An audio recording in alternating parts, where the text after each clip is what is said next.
আঙ্গুর খাইতেছে বলছে গিয়ে মাত্র খেতে বসে পড়বে। হ্যাঁ, আর মারা এখনো আসেনি, মারা আসছে, আমি এসে পড়ছি। কারণ টু লাভ।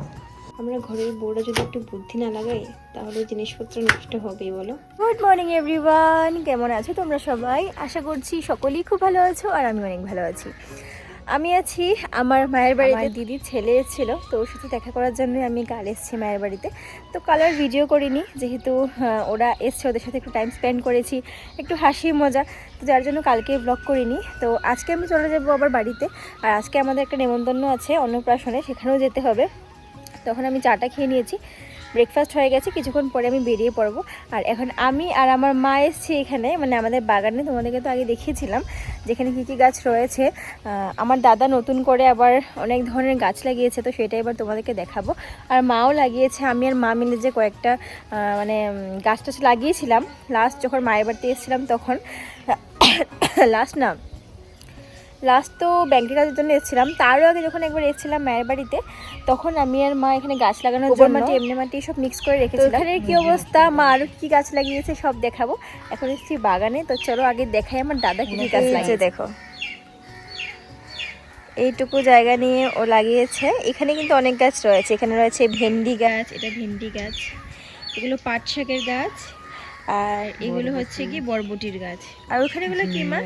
আচ্ছা, এখানে ঝিকার গাছ রয়েছে, শশা গাছ রয়েছে, অনেক কিছু। এই অল্পটুকু জায়গার মধ্যে অনেক কিছু লাগিয়ে নিয়েছে। আর মার এখানে আমি মরিচ গাছ লাগিয়ে গিয়েছিলাম, মরিচ গাছ না, মরিচের বীজ লাগিয়ে গিয়েছিলাম, কিন্তু সেগুলো হয়নি। আর এখানে লাগিয়েছে দাদা ভাত করলা গাছ, মানে বাঁশ গাছ যেগুলো শুকিয়ে গেছে সেগুলো দিয়ে দিয়েছে যাতে লতাগুলো উঠে মানে এখানে জায়গাটা নিতে পারে। আর বৃষ্টি পরে পরে তো তোমরা সবাই জানো অবস্থা পুরো খারাপ, যার জন্য এদিকে দেখো চারিদিকে পুরো ক্যাতক্যাত করছে। আর আমাদের মাটিটা ভীষণ 70% গোবর আছে আর 30% এখানে মাটি আছে, তো এখানে যে কোনো গাছ লাগালেই পট করে হয়ে যায়। এখানে মা লাগিয়েছে দুটো ভাত করলা গাছ, দুটো না তিনটে, এই যে তিনটে ভাত করলা গাছ লাগিয়েছে। এগুলো হচ্ছে কি কুমড়ো গাছ, তো এগুলো পুরো ওখানে হয়নি, শুধু দু পাতা বেরিয়েছে। এখানে মা লাগিয়েছে কুমড়ো গাছ, তারপর শশা গাছ, আর ওইখানে লাগিয়েছে মটর গাছ, এই যে মটর শাক হচ্ছেই। এটা হচ্ছে কি লঙ্কা গাছ। এই লঙ্কা গাছটা আমি যখন লাস্ট টাইম এসেছিলাম তখনও এরকমই দেখেছি, আর এখনও সেমই আছে লঙ্কা গাছটা। ফুল আমাদেরটা তো ফুল হয়েছে, কিন্তু হয় না মরিচ। আর এখানে রয়েছে মটর শাক, এখানে রয়েছে টমেটো গাছ, পুঁই শাকের গাছ। পুঁই শাকের গাছটা একটু বেড়েছে বৃষ্টি দেওয়াতে। আর আমাদের লাউ শাকটার অবস্থা পুরো শোচনীয়, এই যে দেখো এটা পুরো অবস্থা খারাপ, তবুও বৃষ্টি দেওয়াতে একটু আগাটা বেরিয়েছে। এখন আমি এসেছি আমার আরেক জেঠিমনির বাড়িতে, আর আমার এই জেঠিমনি খুব ভালো সেলাই করে, তো এখানে পুরো বিছানায় সেলাই জিনিসও দেখতে পাবে তোমরা। ওখানে দেখো দহি বাটার জিনিস আছে, এটা আমার আরেক বম্মা। তো আমরা সবাই বসে এখানে কথা বলছি। আর আমার সেলাই শেখার খুব ইচ্ছে ছিল, তো একটু একটু বম্মা আমাকে এখন দেখিয়ে দিয়েছে, তো ঘরে গিয়ে আমি ট্রাই করব। আর এখন বম্মাদের ঘর বানানো হচ্ছে যেহেতু, তাই সব কিছু উল্টাপাল্টা হয়ে আছে। এখন আমাকে পান দিয়েছে খাওয়ার জন্য। আমার তো এমনিতে পান খাওয়া হয় না, যখনই আসি ঘরে তখনই একটু একটু পান খাওয়া হয়, হয়তো মার থেকে খাই, হয়তো ভনুর থেকে খুঁজি। বম্মা এতগুলো সুপারি আমি খাম না, এই যে পান জর্দা খাই না। যে আমার মা, এই যে আমার একটা বম্মা, এই বম্মা খুব ভালো সেলাই করে। তোমরা যদি ব্লাউজ সেলাতে যাও বম্মার সাথে কন্ট্যাক্ট করবে, আমাকে ব্লগে বলবে, আমি সব ফোন নম্বর দিয়ে দেবো বম্মার। এখন আমরা বসে একটু গল্প করবো, মানে কিছুক্ষণ পরে আমি বেরিয়ে যাবো। প্রায় এসে পড়েছি শ্বশুর বাড়ির সামনে, বাপের বাড়ি ঘোরা শেষ একদিনের জন্য।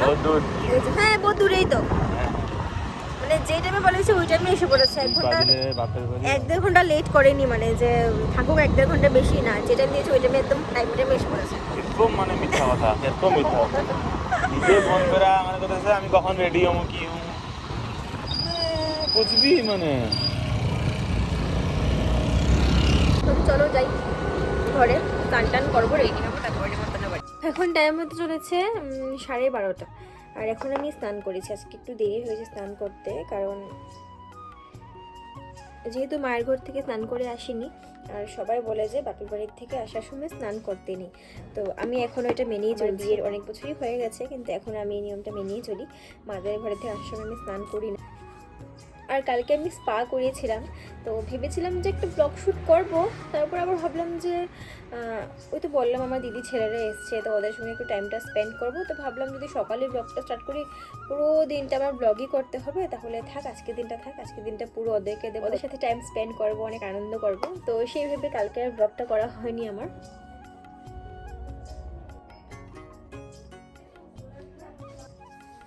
আমি শুধু একটা দিন বাড়িতে ছিলাম না, আর আমার রুমের মানে বিছানার হাল ও বেহাল করে দিয়েছে।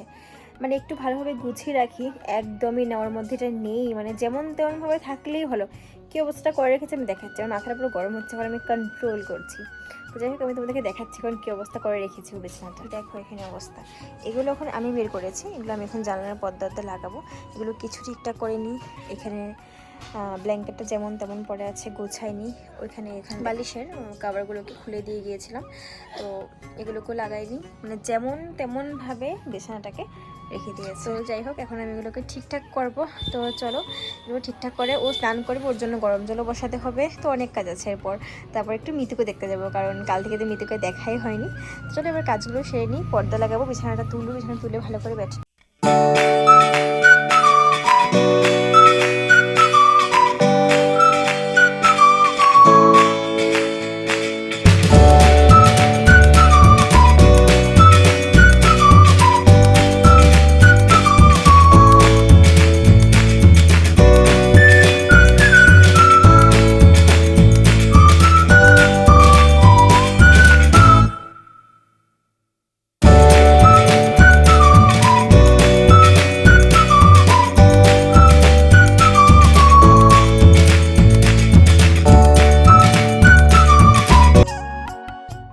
আমি রেডি হয়ে পড়েছি, আর ওইদিকে মিস্টার হাজব্যান্ডও রেডি, মা পাপা রেডি হচ্ছে, এখনও পুরোপুরি রেডি হয়নি। একদম সামনেই আমাদের বাড়ি থেকে, মানে এক পাড়াতে, বেশি দূরে না, তো যার জন্য খুব একটা বেশি সাজিনি, সিম্পলের মধ্যেই সেজেছি। আর শাড়ি পরিনি, আমার ইচ্ছে করছে না একদম শাড়ি পরতে, তার জন্য আমি চুড়িদারই পরে নিয়েছি। আর এখন যাবো একটু মিতুদের বাড়িতে, ওকে দেখবো, ওকে দেখিনি সকাল থেকে, আর ওকে যদি দিনে একদিন না দেখি আমার ভালো লাগে না। এখন আমি যাচ্ছি ওদের বাড়িতে, দেখবো কি করছে। এই যে আমার মিতু বুড়ি, ভাত তো খেয়ে মুখটু কখনো মোছা হয়নি। কি হাসি কি হাসি। Mitu bye bye, tata.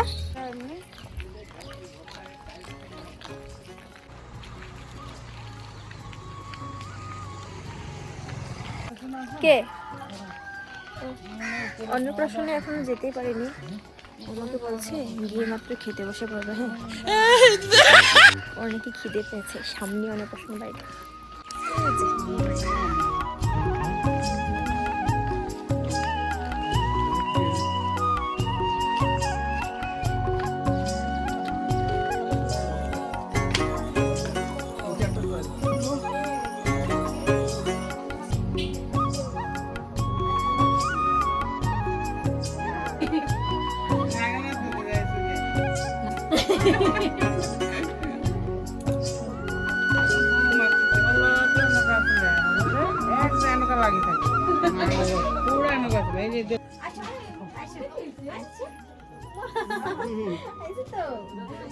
করা আছে না, দেওয়া আছে।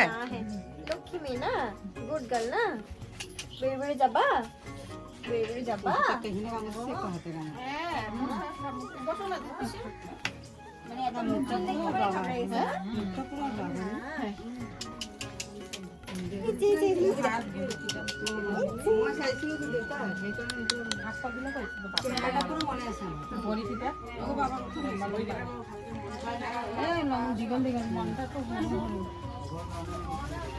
আঙুল খাইতেছে।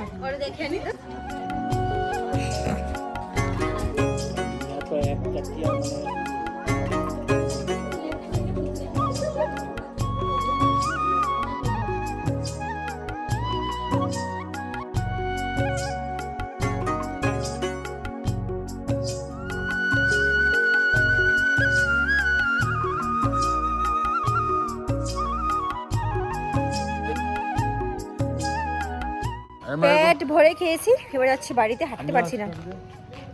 এখন বেশি মশলাপাতি ভালো পাই না, এরকম মজা লাগে। রান্নাবান্না অনেক ভালো হয়েছে, সিম্পলের মধ্যে সিম্পল মেনু ছিল, রান্নাবান্নাটাও হালকা পাতলার মধ্যে, মানে ভীষণ ভালো হয়েছিল। মানে বেশি অতিরিক্ত মশলা দিয়ে খাবার তোমার পছন্দ না, আমরা এটাই আলোচনা করেছিলাম এতক্ষণ যে ও বলছে যে ওরও নাকি আজকাল ভালো লাগে না বেশি মশলা দিয়ে খাবার দাবার। তো এখন বাড়িতে গিয়ে একটু রেস্ট করবো। আর মারা এখনও আসেনি, মারা আসছে, আমি এসে পড়ছি কারণ বৃষ্টি আসবে মনে হচ্ছে, তো যার জন্য এখন কাপড়গুলো তুলে নেবো। তো চলো বাড়ি। এখন টাইম হতে চলেছে সন্ধ্যে 6টা, আর এখন এসেছি চা বানাতে। মা এদিকে সন্ধ্যা দিয়েছে, আমাদের ঘরে অতিথি এসছে। আর এই যে আমাদের চা ছাকনিটা এখানে ভেঙে গেছে, দেখো এটা মা কীভাবে রেখেছিল, হয়তো গরম লেগে এটা গলেই গেছে এখান থেকে। তো এখন আমি এখানে দুধ নিয়ে নিয়েছি, লিকার চা ওকে আর পাপাকে দিয়ে দিয়েছি, আর আমি, মা আর এখন দিদিটা আমরা চা খাবো। মাটির চুলাতে যে রান্না করেছিলাম তখন গ্যাস ছিল না, আমরা প্রায় অনেক দিনই রান্না করেছি, 4-5 দিন, তো তখন এটা কালো হয়ে গেছে, পুড়ে গেছে। আমাদের রাতের ডিনার হলো গিয়ে ছোলা, যেটা ও বানিয়েছে, ভেবেছিলাম ভিডিও করব, তো এরই মাঝে আমাদের একটা জবরদস্তওয়ালা ঝগড়া হয়ে গেছে, তো যার জন্য ভিডিওটা করা হয়নি। আর ভুক্কার খালি খাতে যারা রিভিউ নিতে, আর এই ভুক্কাটাকে এখন টেস্ট করতে দিয়েছি। বলো, একবার ভিডিওটা অন করেছিলাম আমার স্পেসফুল, তো ওকে এখন সেকেন্ড টাইম রিভিউ দিতে হবে। बोलो कैसा हुआ है? अच्छा, अपना गर्लफ्रेंड को भी खिलाओ वीडियो कॉल में। টু লাভ ভালো মাছ বানায়। টাইম এখন হতে চলেছে রাতে 9:30। এখন আমি এসে পড়েছি কিচেনে, এখন রুটি করব। ও তো বানিয়ে রেখেছিল চানাটা, এটা এখন এখানে আছে। আর রান্নাঘরের কি অবস্থাটা করে গিয়েছে একবার দেখো। এগুলো আমার এখন ক্লিন করতে হবে, তারপর আমি রুটি বানাবো। এগুলো ক্লিন করতে আমার 10 থেকে 15 মিনিট লেগে যাবে। এদিকে দেখো কি করেছে, কি অবস্থাটা যে করেছে না, দেখতেই পেয়েছো কিচেনের কি অবস্থা করেছে। তো দুপুরে তো রান্নাবান্না কিছুই নেই, কারণ নেমন্তন্ন বাড়িতে গিয়েছিলাম। এখন শুধু রুটি করলেই হয়ে যাবে, ও চানাটা বানিয়ে রেখেছিল, তো এখন শুধু রুটি করবো। সবাই রুটিই খাবে, কেউ ভাত খাবে না আজকে। অন্যান্য দিন ও রুটি খায় আর আমরা সবাই ভাত খাই, তবে আজকে সবাই বলছে সবাই রুটিই খাবে বলে, তো এখন সবার জন্য রুটি করবো। আটা এখানে আমার মাখা হয়ে গেছে, কিন্তু এবার মনে হচ্ছে যে আমি আটাটা একটু বেশি মেখে নিয়েছি, আর কাল আমাদের নিরামিষ, কাল খেতেও পারবো না। এখন আমি পড়েছি মহা সমস্যার মধ্যে, তো মাকে জিজ্ঞেস করতে হবে কি করবো ওপর। আর এই আটা মাখাটা সকালে রয়েই গেছে, আর এখন আমি এতগুলো আটা মেখে নিয়েছি, দেখো সবাই 2টো করে খাবে, আমি কতগুলো আটা নিয়েছি।